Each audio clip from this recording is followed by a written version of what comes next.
I'm Stephanie Filardi. Welcome to Mind the Gap, the podcast. I believe many people fall short of living the life of their dreams simply because they get stuck in what I call the gap.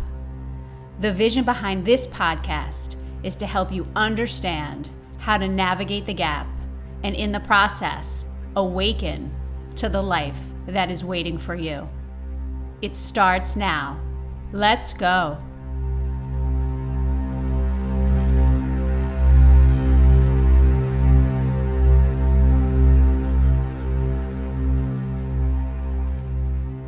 Hi everyone, thanks for joining today. You know the drill. We're going to start with 3 conscious breaths. So let's take an inhale. Exhale out of the mouth, let it go. Again, inhaling through the nose, filling up. Exhale, release, letting it go out of your mouth. And one more time, in through the nose, filling up. Exhale, let it go. Today, I'm going to be sharing with you a presence practice that I have used many times for many years, and it's called Brithwa. Before I get into it, I will give you a little bit of background. So sometimes in life, we find ourselves feeling emotionally unbalanced, and that can show up as feeling maybe stressed, lacking focus. Maybe we don't have the necessary energy that we want or need. And having a practice, a simple practice that we can do when we need it is important. And as I talk about in chapter 2 of my book, Reclaiming Joy, the emotional roller coaster that many of us experience sometimes on a daily basis is not sustainable. And it's actually one of the things that keeps us stuck. And oftentimes when we find ourselves on this emotional roller coaster, meaning sometimes we feel maybe up and happy, and then other times we don't, oftentimes we react to this and it causes even more discomfort. So this simple practice called Brithwa really helps to bring us back to a relaxed state where our emotions are in balance.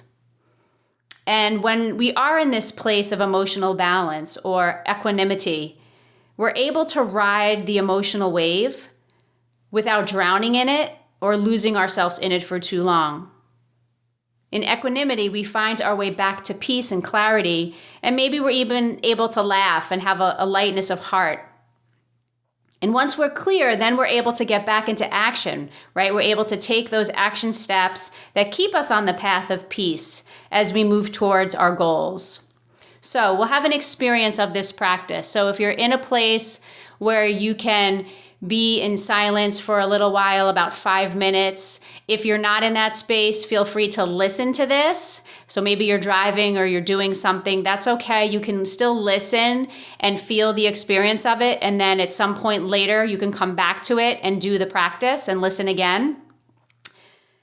So take a moment to find yourself seated somewhere comfortably.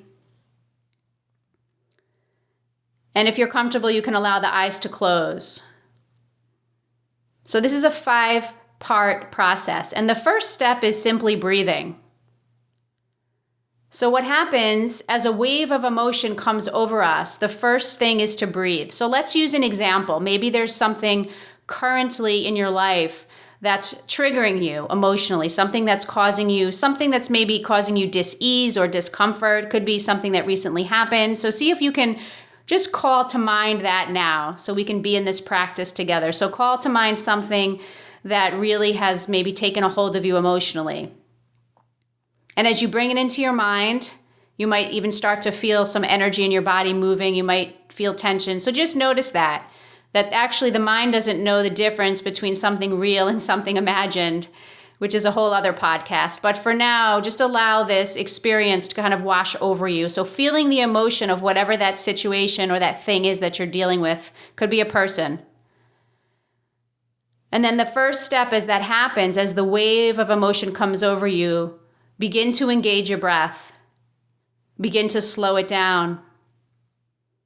Allow your breath to flow freely in and flow freely out. So for the next several seconds here, simply focus on breathing. Maybe as you inhale, feel the belly filling. Feel free to place your hand on your belly. And as you exhale, just let it go. Let the breath out. Feel the belly pulling back. So as we begin to slow down the breath, we begin to slow down the mind and the heart. And we start to bring some balance back, which is the second step. So after we begin the process of breathing, you start to relax. Slowing down the breath, your mind and your body will begin to relax. So as you stay in this place of relaxation, see if you can soften some of the physical muscles of your body. See if you can soften, maybe it's your jaw or the space between your brows, or maybe you're clenching your hands or your belly.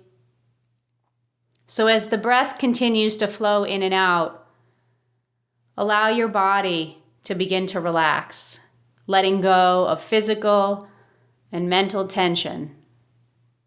Breathing in and breathing out.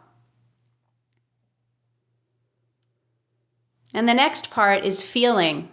So we're breathing, we're bringing in some relaxation, and as you begin to relax, you're actually better able to soften into what you're feeling.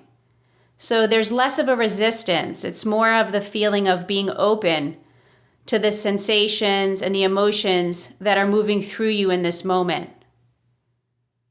So as you continue to breathe in and breathe out, slowing down the breath, the body begins to relax, and you're able to soften and stay open to what you're feeling. So giving yourself permission to feel what you feel. And then the next step is watching.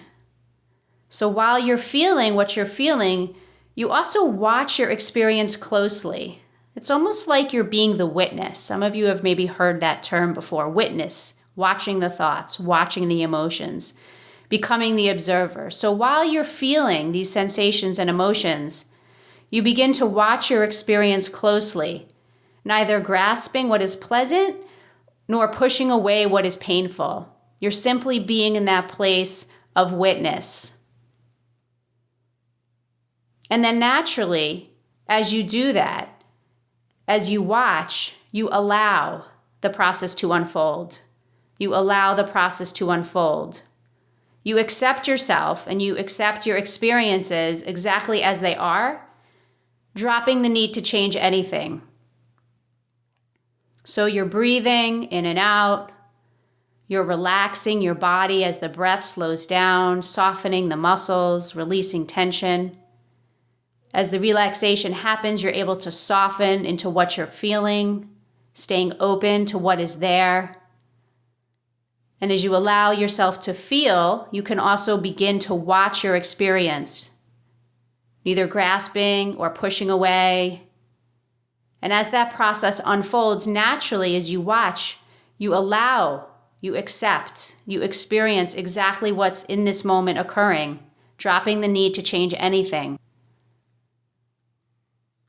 So the 5 steps: breath, relaxation, feeling, watching, allowing, brihva. So noticing now how you are feeling. What was that experience like for you? Was there a sense of ease? Were you able to really let go and be in that place of the witness? I almost like to explain it when I teach meditation and I teach some of these practices that build presence power, is that when we're able to kind of step back from what's going on, so from the situation, the emotion, the person, and we're able to witness it, almost like we're watching it on a screen, a movie, then oftentimes just by that act alone, we become less reactive. We're able to really see a little bit more clearly what's going on, and therefore make conscious choices. Having said that, it doesn't mean we have to like what's going on. Many of us will not agree to liking, feeling something unpleasant. However, the only way to really shift into a different energetic space is to accept where we are, right? So it's one of the simplest practices and also one of the most challenging, probably because it's simple, because it takes a certain amount of discipline and belief in order to really sit with how you're feeling, in order to really sit with the emotion that you don't like, that maybe feels overwhelming, that maybe, quite frankly, we're afraid of. So part of this practice of Brihwa, again, breathing, relaxing, feeling, watching, allowing, is an opportunity for you to learn something. So if there's something that continues to come up, like a repeated pattern or behavior or habit, or a movie that keeps flashing across your screen, maybe that's an indication of something that you're procrastinating about and that you need to take action on. So this is a really powerful practice that you can do as often as you need to. It's a wonderful practice to do in the morning if you're looking for a simple meditation practice to ground you in your day, or something you can do at night to kind of wash the brain and the emotional body. You can use it at any point in time in the moment. You could do it for a minute. You could do it for 5 minutes. But it's really this process of allowing yourself to be with what is.